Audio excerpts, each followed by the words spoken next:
So I've been producing events locally for over 20 years now, and I think that's probably why Tina invited me along. So I've got a history of having written successful Arts Council bids. My first one was 2001, and at that point I wanted to produce a small storytelling festival for the charity that I was working for.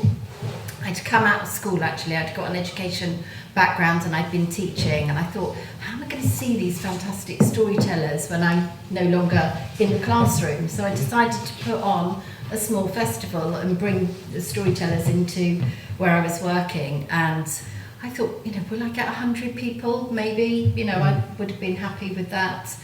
I did some community outreach. I guess this was the sort of beginning of my community work in 2001.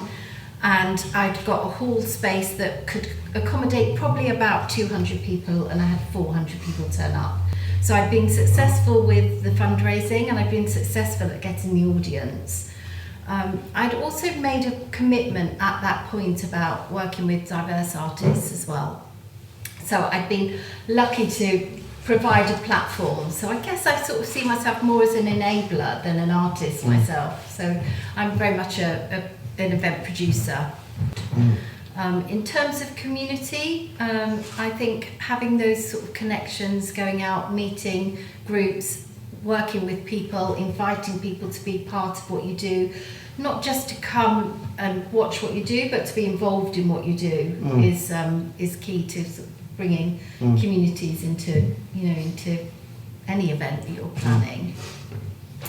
We started St Leonard's Festival in 2006, so I'd already had 5 years of producing festivals by 2006, and that was really about the local community. So it was another large opportunity, a large community festival where we wanted to work with local people, local schools, local community groups, and I guess the most successful way we've managed to do that is by building the carnival element. So I started networking with carnivalists all over the country. I've joined various networks and that pulls the community along with you, and brings the community in, and brings audiences in, because if you've got people in the carnival or school children or community groups, they bring their family and friends as well. It's a real strength. Real strength to get that sort of the community element together, but being able to get the funds and being able to sort of do it to such a.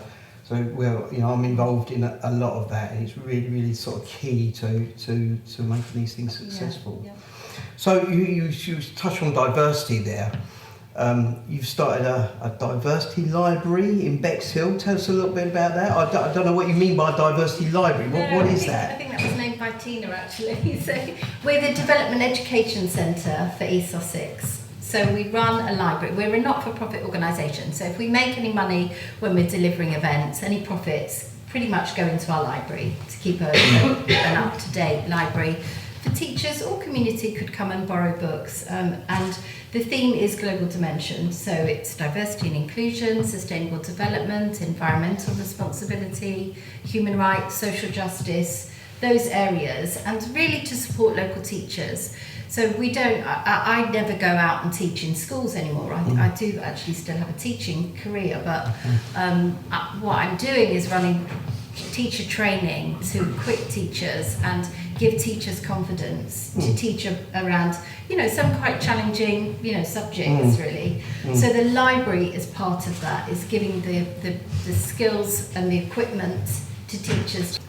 Any excess money that we raise from projects, we put into our library basically. So that's our, we're not for profit. So. And I guess you asked me about teachers and community. The other way to reach the schools and reach the community is directly through the events. So I mentioned St Leonard's Festival, but this year we've got a portfolio of 6 festivals that we're delivering. So, and you've just done the Streets of Wilden. So how did that go? So that finished yesterday. So it was actually yesterday, was it? Because I know it was sort of across March. Yeah, so we've delivered in 5 towns in March. What towns? Wilden District Council. We started in Polgate. Yeah. And we went to Crowborough, Heathfield, Hailsham and Uckfield yesterday. And so what did it consist of? I mean, I'm fascinated by festivals and how they operate. and the changing face of festivals. So how were they different? Did you make them different? They were all different, and we worked with different areas of the town. We worked with local business chambers, local schools again, local diverse groups that we wanted to be involved. We tried to create roles, and I guess Streets of Wealdon was developed to animate the high streets. So what we do is work with artists, bring them into the high streets, get people shopping, get people stopping, having coffee, staying longer on the high street. So, we've sort of developed that brand. We've done it in Bexhill as well, and we've done it in Brattell. So we've developed the model some years ago. You've done it in Brattell, right? That's my stomping ground. Okay. So where 2016, was that part of the... we've been Streets of Brattell was the first one, okay. and that was to get people stopping in Brattell, because Brattell's seen as a town where you drive through actually, and people don't stop, and it has really suffered since they lost the bank. Banks and cash points. There's no cash point in Brattell now. So people don't stop. So we try and bring artists in and get people into the town. Yeah, the face of Brattell is changing. It's done, but I think many towns. So have you seen a sort of a positive impact? We obviously have a positive impact while the festival's going, but is it actually working? Have you been able to measure that? Have you been able to see how it's changed? I hope so. I mean, if I stick with Streets of Wealdon, because that's the one that I've just done. So we went out to the towns and did footfall counts on a regular Saturday, so that we knew roughly what the footfall was in the town centre.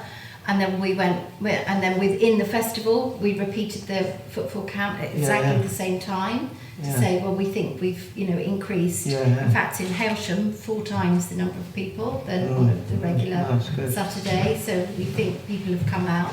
The other way of tracking audience is obviously we talk to people and we get feedback from people, and people have been coming to more than one of the Wealdon events. So people are moving around the Wealdon towns. That's interesting. So that's been really successful too. Yeah. You were part of the Coastal Currents Nereids exhibition, which was by Kathleen Locke. It's obviously had a great deal of influence on the local sort of communities and the face of the females in the community and their importance. Is this a driving passion of yours? It's a passion of mine to be photographed in the very cold sea. It's a great project. It was a great project. I was really flattered that Tina asked me to be involved as well. So.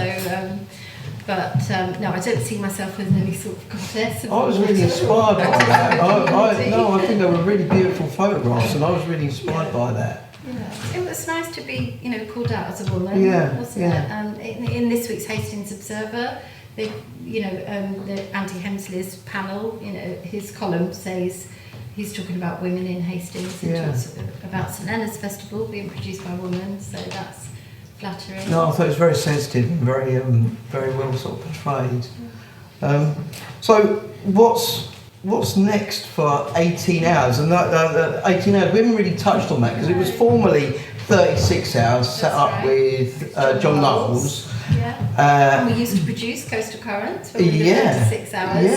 Back in the day, that must have been years ago. It was way before Tina's time. I think our last one would have been 2005. And we closed 36 hours. We've been really successful with 36 hours, but the funding streams, we're in a dip at the moment, if I'm honest. So, I spend my life writing Arts Council bids and, you see the funding, come up and it's positive and there's money around for, community festivals, and then it will dip again. And it feels like we're in a bit of a dip at the moment because we have to get match funding in to write our Arts Council bid. So, excuse me. So I guess we closed 36 hours at that point. I was very fortunate. I went off and studied for a PhD, and I'm a part-time lecturer in event management as well. So I did that. But actually 2012 brought lots of money in for the Cultural Olympiad. So people were saying to me, could I do this? Can I do this? So I set up, and that time I set up on my own. So I was 18 hours, half of 36 hours. Ah, see, I get it. We were 36 hours because John Cooper Clarke spent 36 hours in prison.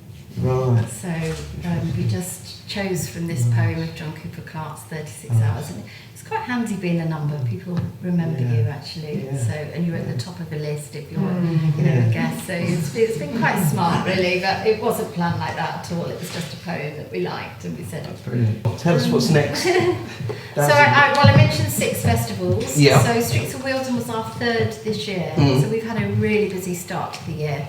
We did Bexhill After Dark. We did a big University of East London After Dark. So we started exploring light festivals to work with artists during the quiet months really and offer employment and bring people into towns. I mean, I guess all of our 6 festivals have a place connection. You know, it's about working with communities, bringing people in to see things that they wouldn't normally see. I guess that's what drives me in doing this work, because we don't make lots of money from it, but we do it because we want to share that passion. We want people to see things that we're fortunate to know about, or and to see work that we can provide a place for that work. So we've had 3 festivals, and our 3 festivals coming up will be St Leonard's Festival, 1st of July, Journeys Dance Festival, which will be within Coastal Currents, and I've bought some books about Journeys Dance Festival for some research that we did into outdoor dance. And then Hastings Storytelling Festival is